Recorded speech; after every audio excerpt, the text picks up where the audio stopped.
Yes, Not By Sight News. Love this guy. Make sure you follow everybody, y'all.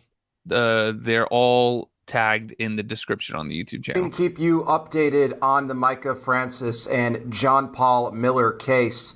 You know, I've been asking the question, I know many others have as well. What was the final message, the final sermon that JP preached on April 28th all about? Now, we've all seen and heard, obviously, the clip of JP making the announcement about Mica's death, right? It came there. What was the whole sermon about? At the end where he said, he had an announcement. He got a call late last night. His wife has passed. It was self-induced. Then he went on to, talk about, make sure you keep it quiet. Don't talk about, we're not going to do the altar call today, which, look, I do altar calls on my videos every single video. I believe one of the most important things is giving people the opportunity to receive Jesus as Lord and Savior. But apparently on that day, JP didn't think that was necessary. Well, but wait till we get into what we're going to talk about here, because I find it funny, some of the things that he said in the sermon. We'll get into it. I just want to set the stage here. So remember, he also told people he was going to be taking a little bit of a break, but continue to come to the church and continue to give. That was key. I've been pointing that out since the beginning, because that money had to keep coming into the Solid Rock Church. And again, he's like, keep it quiet, just don't talk about it in the building. And then he brought in Charles Randall after that to pray and sort of close out the service. But what we have been wanting to know is what Charles actually Randall was preached. What was the message all about? Well, now we know. That sermon has now been caught, it's been captured, it's been put out there, and we're going to talk about it because there are 4 points that I've been trying to post it, and I posted it twice, and it looked like it says that TikTok muted it. want to specifically get into here as it goes to the sermon that he preached on April 28th. And let me tell you what, y'all pray for me, because I'm going to do my best here to present the information that I have for you. And it is really, I know, again, we've been looking for little pieces of missing information throughout this case. We have a lot more here to talk about. And it's really going to show you what he was trying to do throughout the sermon. And again, reminding you that this sermon came just hours, okay, after he got the news. Remember, late on the night of April 27th that Mica had passed away. Remember, he hadn't seen her body yet. He hadn't talked to really anybody about specifics of what happened. We know that there was a meeting at his house, right? The night that, she passed away. Remember, we heard that there was about 5 people in his house. Trisha Ross was one of those that was there. Remember, JP was, at first, because I spoke about Bernard Kennerson. Bernard Kennerson is a name that, I've been mentioning it. I haven't heard a lot of other people mention his name, other creators. But Kennerson was an associate pastor at Solid Rock. And, he gave an interview, and he's got a checkered past in his own right that I've detailed. He's got his own criminal background of some very scary things to say. But he was given a text message that, from one of JP's, leaders. We're assuming Trisha Ross, and telling him to be prepared to preach that day for April 28th. But he gets another text message not even about 10 minutes later where they say that, actually, never mind, JP has decided that he is going to go ahead and preach anyway. Now, Kennerson said that he didn't understand this. He thought this was a really bad idea, especially getting the news that, your wife had just passed away. Yeah. Why would he be preaching? So again, he was told that, he would not be needed. And, he later ended up resigning, like less than a week later. In fact, I believe it was on May 4th that he put his resignation in. That was a day before the funeral that was held at Solid Rock Church for Mica.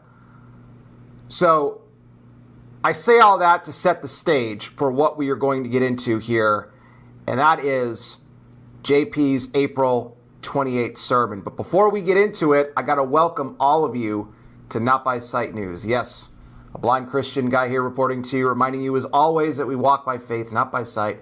For someone like me, that's kind of my only option. Speaking of that, for those interested, there you go. Make sure you give him a follow. Follow everybody, y'all. All right, let's get into this. JP's final sermon. Well, it may not be his final sermon, but it's the final sermon as it comes to, everything that led up to Mica on April 28th. Let's get into this. I got 4 points that I want to cover. And first, let me shout out a YT channel by the name of Check My Church, because they are the ones that obtained the sermon. So if you want to go and check out their channel, go ahead and do that. You can get the full sermon over there. But I'm going to cover some of the highlights of it here, and I will also link a video in my description where you can see some of the highlights of that sermon. Let's talk about this. JP talks about, of all things, and again, you got to understand that, he often tells on himself. I've talked about that in previous videos. But he talks about how it's wrong to hold a grudge. Because he says, What the fuck? Says when you hold a grudge, it affects some crazy things, doesn't he? Other people. He also talks about how you shouldn't be stingy, because when you're stingy, it affects other people. He then transitions into saying that, when you feel like throwing in the towel, when you feel like giving up, don't do it. Because when you do it, it affects other people. He had this theme of decisions. And isn't it funny that he's talking about being stingy and being, giving up and, throwing in the towel and holding grudges, because these are all things that we know he was doing all along. You want to talk about grudges? Look at his interaction with Mica's family. You think that man ain't holding a grudge against the Francis family with everything that we've seen? Right. But let me also mention this, because this actually just came to me. Thank you, Lord. Sometimes the Holy Spirit brings things to our remembrance. I'm thankful for that. It's sometimes even things that I don't plan to talk about in these videos, because you guys understand, the way that I prepare to do videos is a lot different than other people. I would imagine. I can't... Hey, this guy's awesome. Give him a follow. Read from news reports. I can't do those things. I have to, memorize all of my points before I come on here and give you guys my presentation. Because, again, I can sometimes take some notes and write some notes, on different programs that I have on my computer. And then I can, go through and listen to them, because that's what I do. I say read. There's people that say, like, oh, if you're really blind, you wouldn't say things like read and see. Forgive me for, using, People really would say that to him? We read and we say things and, and say the word see. It doesn't mean we can't obviously we can't physically see, but we still use those words. It's okay for us to do that. I see people in comment section sometimes that'll say that to me, like, oh, well, you're saying you're reading the comments, or you're reading this, so you're obviously not blind. No. Jesus. What the hell is wrong with people? That's crazy as hell for somebody to leave a comment on this man's profile saying that you wouldn't say you're reading the comments if you're actually blind. Oh my God. He might be blind, but he can still see how much of an idiot you are. Man, y'all, I'm going down his comments. I'm finding those people. I'm gonna send him a strongly worded letter. Just because that we're blind doesn't mean that we can't say the word read, or just say the word, or we can only say things that are in relation to hearing. It's just ridiculous. So I just thought I'd say that really quick. But yeah, that's how I prepare. I can, I'll use a Word doc. Don't you even worry, sir. Me and everybody over here on the Haunted Side and the Mystery Project's got your back. Document a Word program, Microsoft Word, and I'll jot in some notes there, and then I'll go over them. And I got to memorize my points, because I can't, I could play have my screen reader, I guess, read them to you over, on the video, but I don't want that. Like, it would just sound weird. You guys can listen to me. I don't want to do the back and forth with the screen reader and then myself. There's a lot that goes into this for me, preparation. There's a lot of work that, and again, it's just different than what other people do. So that's little background on how I prepare. But again, this just came to my remembrance here as far as him talking about holding grudges and being stingy and all that. Remember also that same night that he gets the news about Mica, remember he sends the text message to the Francis family blaming them for Mica's death. Remember saying that this is what happens when you encourage somebody who loves their spouse to divorce them and then also tell them to not take their medicine. But here he was just hours later telling his congregation that you shouldn't hold grudges because it affects other people. You shouldn't be stingy because it affects other people. Isn't it always about JP? And that, you shouldn't give up and throw in the towel because it affects other people. There you go. Let's move on to the next point. He starts talking about Al Capone of all people. This, again, I'm telling you, everything that was said in the sermon, and I'm glad it was obtained, everything that was said in the sermon was, again, preparing people, gaslighting them for everything that was going on involving his mistreatment of Mica. He talks about Al Capone and, of course, his time in the mafia. And he's like, Al Capone had a lawyer. Name was Easy Eddie. Easy Eddie had no integrity whatsoever. None at all. He would do whatever he could to protect Al Capone from going to jail.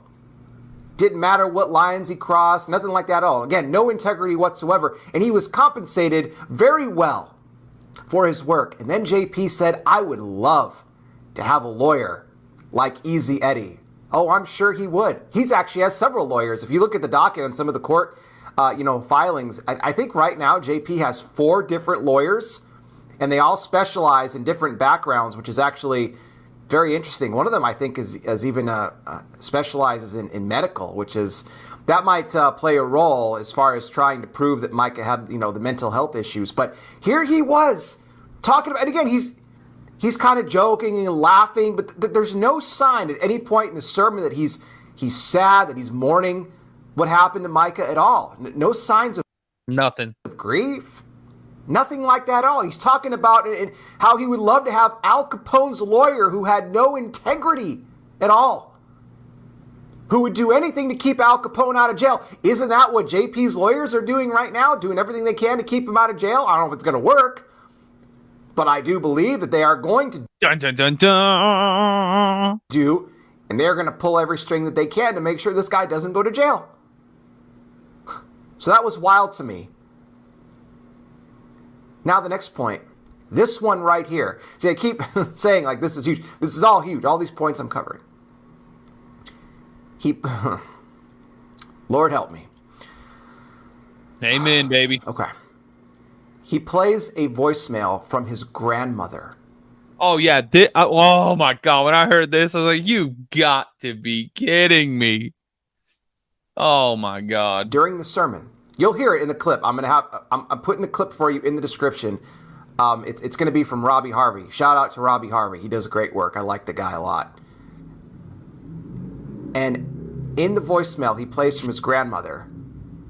I don't know when she left this for him. I have no idea. I'm sure she's a nice lady. Okay? But at least I hope so. I guess I don't really know for sure. But you never really know. In the voicemail he plays from his grandmother, the theme here that she says throughout the voicemail is, JP, it doesn't matter what the mouths are saying out there about you. You need to continue preaching until the Lord tells you not to. Keep going. I know that I know that you're good. I know what you're doing is for the Lord, his work. But just keep going. Keep preaching. Don't let anybody stop you. Why would he play that? Why would he play that? During this sermon. Keep in mind, he had not even announced yet at this point Mica's death. He didn't even announce it yet. But he's playing a voicemail from his grandmother saying, don't listen to the mouths out there telling you not to preach anymore. You keep preaching. You what? That is crazy. Bruh. That's suspicious. That's weird. Why did he do it? Because he knew. He knew that when all of this came out about him, there was going to be people that were going to be calling him a fake pastor, that he needs to get out of the church, close the church down. He knew this. And he played this voicemail from his grandmother so that people could get it in their heads early. Trying to get ahead of the story, right? So that way, people won't be, if anybody ever said it later on, don't preach, get this guy out of here. He's not a real pastor. No, we got grandma now saying on this voicemail, don't listen to them, JP. You don't listen to them.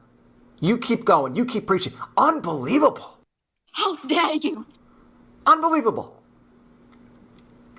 And you'll hear this again in the clip that I'm going to provide in the description. Use his grandmother. He's good, right? He is a good manipulator, right? He's very good at what he does. Wolves often are. Final point. And again, you can go to Check My Church's YT channel if you want to, watch them. Because the whole sermon is actually full of misinterpreting of scriptures, and it's actually all called out too on that channel. So you can go check that out there. But final point I want to talk about. He talks about the Kennedy curse. And, he goes into all the specifics about how all the different Kennedys had passed away. But what he said was, he goes, see, that was an attack on their bloodline, right? Satan had it out for the Kennedys. And what you have to do as believers is do everything in your power to protect your own bloodline from any plot that the enemy tries to plan against you. You have to come against that.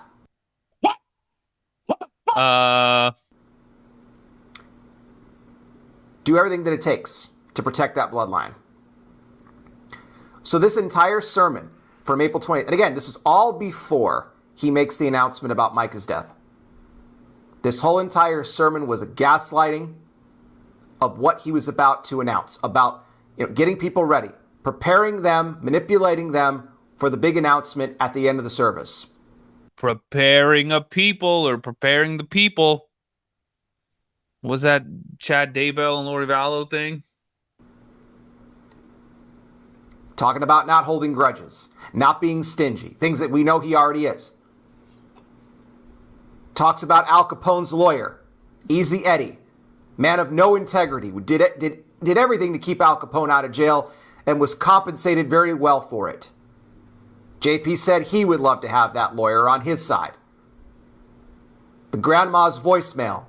Don't listen to the mouths out there. Keep preaching no matter what until the Lord tells you not to. I think the Lord is telling him not to.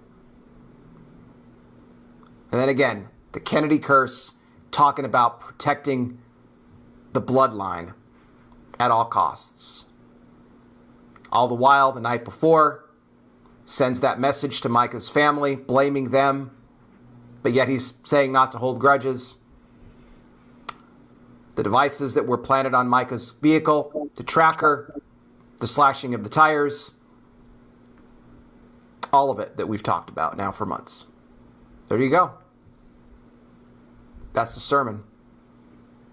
Man, that is crazy as hell. He knew. He absolutely knew what was about to come. And I believe that, when I talked about how he originally wasn't going to preach and they were going to use Kennerson to do the service, when they had that, again, why would you have all those people at his house the night before? Because they were trying to, get a narrative together about what they were going to do. And they probably decided the best thing to do would be to craft a sermon that would gaslight the congregation about what he was about to announce with Mica, because they knew that once this story got out there was probably going to be a lot of people that were going to be pointing the finger at JP and bringing up the past mistreatment of Mica and all that had gone on. Man, that's why I believe they made that change. And they said, you know what? You need to go ahead and preach. You need to. But again, no grieving, no signs of it at all. We haven't seen any of it, really, even up till now.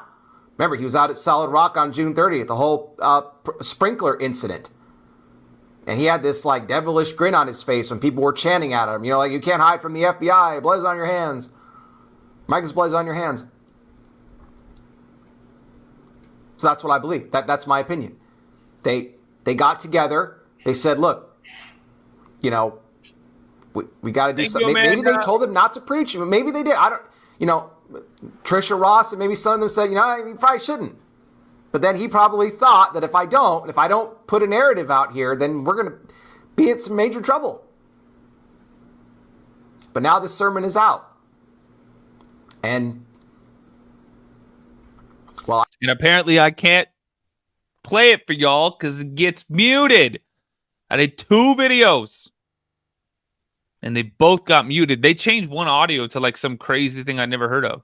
I can definitely see what he was doing, and I'm sure many of you can as well. I want to get your thoughts on this. Of course, you can leave them down below in the comment section. And again, I will have the clip.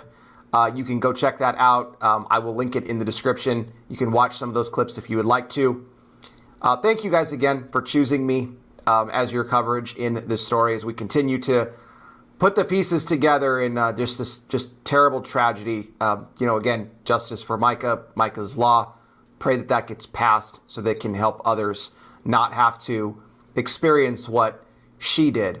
And, we can hopefully, again, put people like JP, anybody else who would do this to their spouse, put them in jail because it's what they deserve. When somebody was treated the way that Mica was, absolutely terrible. Again, if you appreciate my work here and you would like to contribute with a donation to help me, you can hit that super thanks button on the YT video or join my Patreon for as little as $5 a month, patreon.com/notbysitenews. What I want to do right now, something I do on all these videos, let's end this video on hope. It's part of my ministry outreach. This is an altar call. I've been doing this on my videos since 2016. No matter what it is that I'm discussing here in the church, exposing the wolves that occupy its pulpits, we always want to give... Heather, it is on YouTube. The video is on YouTube. If you go back and search, I posted it earlier today. Knock on wood. YouTube hasn't done anything on that one. Actually, I just realized the one that it says it got removed. The subtitles are still there. So you can still read it. You just can't hear it. So that makes a lot of sense, TikTok. Thanks for that.